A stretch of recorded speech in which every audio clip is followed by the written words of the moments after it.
I want to take a quick look at duplicating events and tracks. We've duplicated some of these events earlier in the series by option dragging, and we know we can use copy and paste, but there's also a dedicated duplicate command, and that works in conjunction with the snap and time-based settings. So for example, I've been building up this short little arrangement. Let's say I want to extend it. I have this set to bars, and for example, here's the synth bass pattern. I can simply hit D, and now it'll duplicate it, round it off at the bar because that's where the snap is. Now, if snap is off, it'll just butt up the events right next to each other immediately after they end. In this case, they're rounded to the bar, so it wouldn't make any difference. But in the case of audio events, which may not conform to exact grid lines, they'll be butted up against each other when snap is off. So let's duplicate that another time. And then on this organ, I can do the same thing. And you'll recall from an earlier video that we can use a function called duplicate shared. And that is Shift-D. And the difference is that this isn't an independent copy, but it's tied to the original so that when we make changes on the original, this will be affected. And we can right click here and we see those functions duplicate or duplicate shared.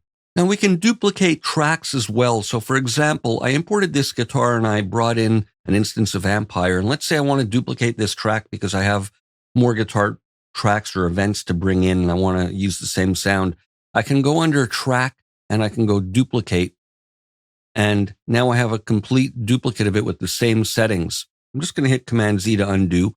And another thing I can do if I want to duplicate the track with all the content is I can select it and go duplicate complete. And that'll give me a new instance of the track plus a new instance of, in this case, the audio event.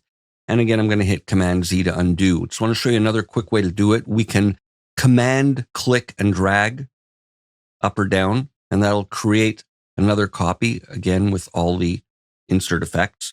I'm going to hit Command Z to undo. And then we can use Command and Alt to do the same thing with the event content. So again, I'm dragging down, and there I've got a duplicate of this track plus a duplicate of the events. And we can get to these by right-clicking as well, by going duplicate track and duplicate track complete. Now, it's slightly different when we're working with instrument tracks. For example, here, if I right-click and I go duplicate track, it's creating another track, but pointing to the same instrument. And this is great for drum parts if you want to split out, let's say, the kick and snare and hi-hat on different tracks, all pointing to the same instrument. You can do that. I'm going to hit Command Z to undo. But here, what we can do is go duplicate track complete, and we'll get a completely independent new instance of the instrument and track, as well as the data. So those are some basics for duplicating. I just wanted to go over that quickly. Next video, we're going to look at working with tempo in Studio 1.5.